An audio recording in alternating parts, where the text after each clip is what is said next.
मैं तो तन्हा था मगर तुझको भी तन्हा देखा। अपनी तस्वीर के पीछे तेरा चेहरा देखा।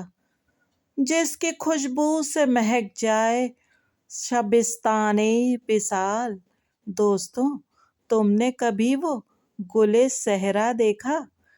अजनबी बन के मिले दिल में उतरता जाए। शहर में कोई भी तुझसा ना शनासा देखा।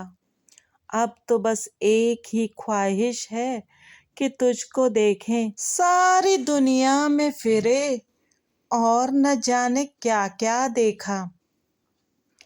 कोई सूरत भी शनासा नजर आई न हमें। घर से निकले तो अजब शहर का नक्शा देखा। इस कदर धूप थी सवला गए रक्षा चेहरे।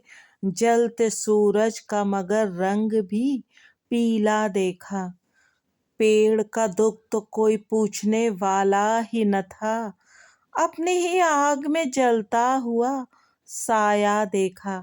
चलिए आज बात करते हैं राज कपूर जी और नरगिस जी की। दो लोगों के बीच में क्या घटता है ये सिर्फ वो दो लोग ही जान सकते हैं, और जो लोग उनके बारे में बातें करते हैं वो बस दूर दूर से अनुमान लगाते हैं। लेकिन फिर भी कुछ किस्से, कुछ कहानियाँ जाने वाले अपने पीछे छोड़ जाते हैं। उन्हीं कहानियों को अगर सच माने तो राज कपूर जी और नरगिस जी की मुलाकात हुई थी फिल्म अंदाज के दौरान। और कहते तो ये भी हैं कि फिल्म बॉबी का वो सीन जिसमें डिम्पल कपाड़िया जी पहली बार ऋषि जी को मिलती हैं, जब वो उनके घर जाते हैं और वो पकौड़े बना रही होती हैं तो उनके हाथों में बेसन लगा होता है और वो गलती से उसे अपने चेहरे पर लगा लेती हैं। वैसा ही कुछ घटा था राज कपूर जी और नरगिस जी के बीच। दोनों ने बहुत सारी फिल्में एक साथ की, लेकिन चोरी चोरी वो आखिरी फिल्म थी जो दोनों ने एक साथ की थी, क्योंकि राज कपूर जी अपनी पत्नी और बच्चों को कोई दुख देना नहीं चाहते थे और उन्हें छोड़ना नहीं चाहते थे।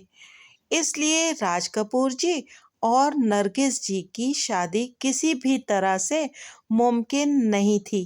कहते हैं चोरी चोरी फिल्म के सेट से आखिरी बार जाने के बाद नरगिस जी सुनील दत्त साहब के साथ ऋषि कपूर जी की शादी में शरीक हुई थीं।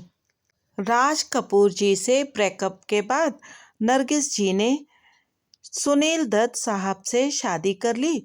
और कहते हैं कि जब ये ब्रेकअप हुआ था तो नरगिस जी बहुत डिप्रेशन में चली गई थी और वो अपने जीवन का अंत कर लेना चाहती थी।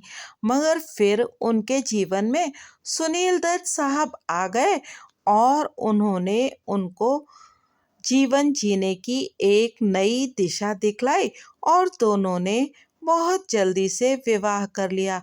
लेकिन इस शादी से राज कपूर जी को बहुत दुख हुआ और कहते हैं एक मैगजीन में दिए इंटरव्यू में कृष्णा जी ने बताया था कि उस दौरान राज जी जब भी घर लौटते थे तो वो बहुत ज़्यादा दुखी होते थे और होश में नहीं होते थे और बाथ टब में लेटकर घंटों रोते रहते थे।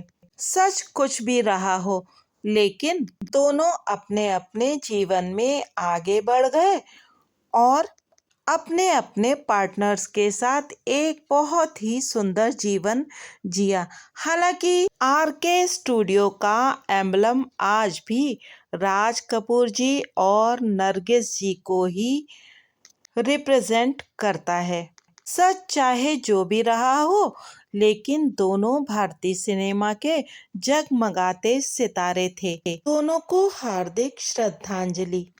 कृपया वीडियो को लाइक करें और चैनल को सब्सक्राइब करें। बहुत बहुत धन्यवाद।